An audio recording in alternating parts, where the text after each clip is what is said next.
It was bigger than Enron. It happened 1 year later. It destroyed more jobs, wiped out more retirement savings, and exposed an even simpler, even more brazen lie at the heart of American corporate finance. And almost nobody remembers it today. The company was called WorldCom. The man who ran it was a former high school basketball coach from Mississippi named Bernie Ebbers. And between 1999 and 2002, he oversaw the inflation of his company's assets by $11 billion, the largest accounting fraud in American history at the time. This is the story of WorldCom, the fraud that happened in plain sight, and the woman who finally stopped it. Bernard John Ebbers was born on August 27, 1941 in Edmonton, Canada. He was not a finance man. He was not a tech visionary. He was not a Wall Street insider. He was a basketball coach. After playing college ball in Mississippi, Ebbers coached high school basketball, worked as a hotel manager, and ran a small chain of motels in Mississippi.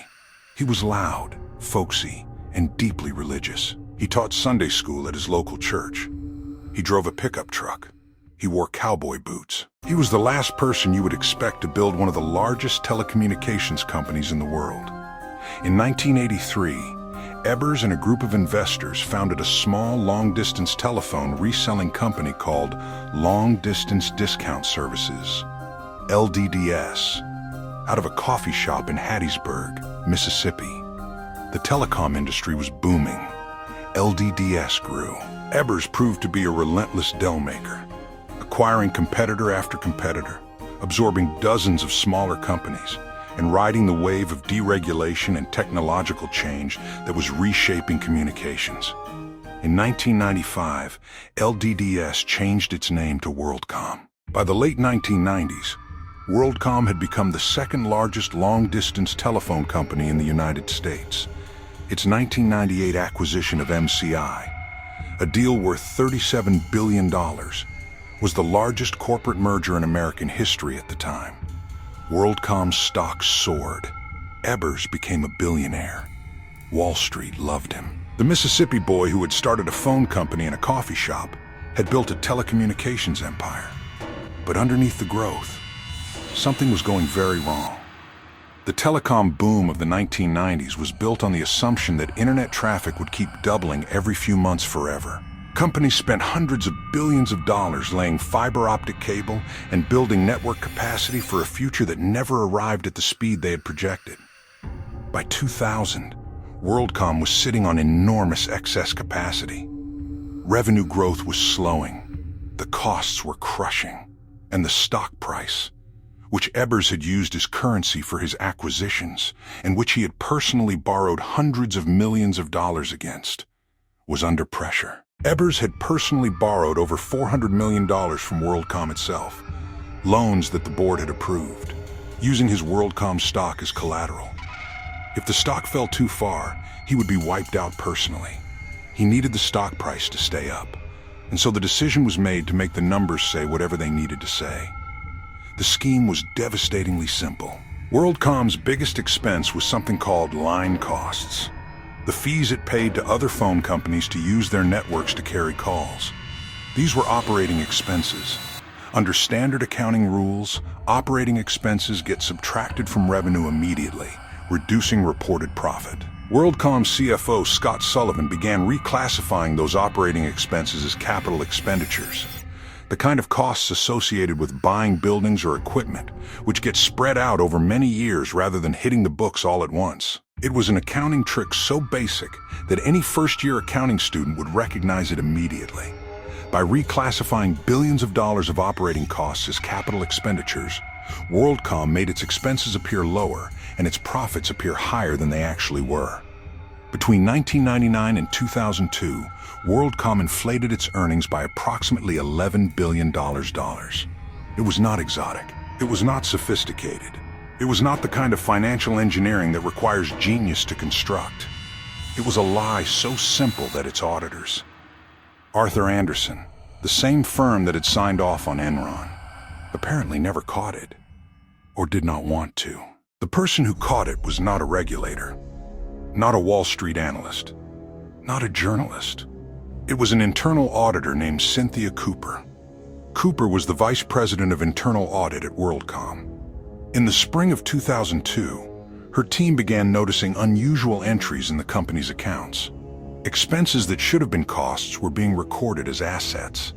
Numbers that did not add up. She brought her concerns to the CFO, Scott Sullivan. He told her to stop the audit and back off. She kept going. Working at night to avoid detection, Cooper and her small team of auditors dug deeper. They traced the entries. They documented the pattern. They confirmed that billions of dollars in expenses had been fraudulently reclassified. On June 20th, 2002, Cynthia Cooper presented her findings to WorldCom's audit committee. The committee notified the board. Sullivan was fired. The company called the SEC. On June 25th, 2002, WorldCom publicly disclosed $3.8 billion in accounting irregularities. It was the largest such admission in corporate history at that moment. The number kept growing as investigators dug deeper.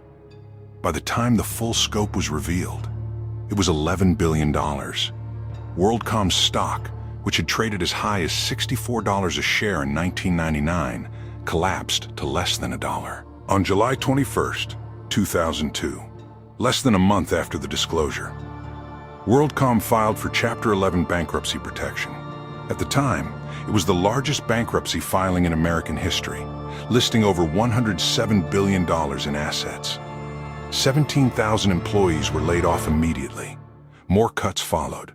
In total, around 30,000 people lost their jobs. Employees who had held WorldCom stock in their retirement accounts, which the company had encouraged, saw those savings destroyed almost overnight. Bernie Ebbers appeared before the House Financial Services Committee in July 2002. He said he did not believe he had anything to hide. He said he did not believe anyone would conclude he had engaged in criminal conduct. Then he invoked the Fifth Amendment and refused to answer any further questions. Federal prosecutors indicted Ebbers on March 2, 2004 on charges of securities, fraud, conspiracy, and filing false statements with regulators. His defense was simple. He was a basketball coach turned businessman. He did not understand the accounting. He did not know what his CFO was doing. He was not the kind of man who got into the details of balance sheets and financial statements. Scott Sullivan, who had actually directed the fraudulent entries, pleaded guilty and agreed to testify against Ebbers in exchange for a reduced sentence. Sullivan told the jury that Ebbers had known about the fraud and had explicitly pressured him to make the numbers work. On March 15, 2005, the jury found Bernie Ebbers guilty on all 9 counts. 1 count of conspiracy, 1 count of securities fraud, and 7 counts of filing false statements. On July 13, 2005, Judge Barbara Jones sentenced Ebbers to 25 years in federal prison, one of the stiffest sentences ever handed down for corporate fraud. He was 63 years old. Scott Sullivan received 5 years in recognition of his cooperation. Cynthia Cooper, the woman who had uncovered it all, who had kept digging when she was told to stop, who had worked through the night to document a fraud that the auditors and regulators had missed for years, was named one of Time magazine's Persons of the Year in 2002, alongside Enron whistleblower Sharon Watkins and FBI whistleblower Colleen Rowley. She received no financial reward. She did not get a book deal turned into a movie. She kept her job.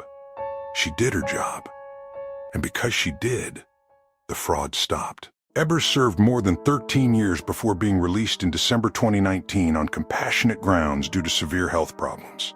He died on February 2, 2020. He was 78 years old. WorldCom was restructured during bankruptcy and rebranded as MCI.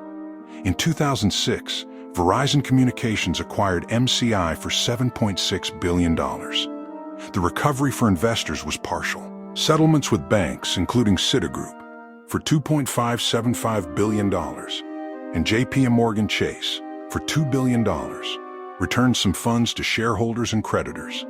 The employees who lost their retirement savings recovered very little. The WorldCom story is in some ways the purest expression of everything that was wrong with American corporate culture at the turn of the century. The fraud itself required no genius, no exotic financial instruments, no offshore shell companies, no digital sleight of hand. It required one man telling another man to lie about which column to put a number in. and then doing it again and again for 3 years. While auditors signed off, analysts gave buy ratings, and the board approved hundreds of millions in personal loans to the CEO. The system failed at every level, except one. One woman with an internal audit team and a refusal to back down. Cynthia Cooper did not have power. She did not have political connections. She did not have a famous name. She had a job to do, and she did it when doing it was dangerous and uncomfortable, and when the most powerful people in the company were telling her to stop. That is the lesson of WorldCom. Not that Bernie Ebbers was a monster. Not that Scott Sullivan was a criminal. Those things are true, but they are not the lesson. The lesson is that fraud of this scale requires an entire system to look away. And stopping it requires one person to decide they will not. That is the story of WorldCom. $11 billion of lies, 30,000 jobs, and one woman who would not stop asking questions. If this story made you think about who is really watching over your financial information, check the link in the description. The people who protect you are not always who you expect. Subscribe to Dark Ledger. Every week we go deeper on the crimes, the frauds, and the scandals that shape the modern world. The next one you won't see coming.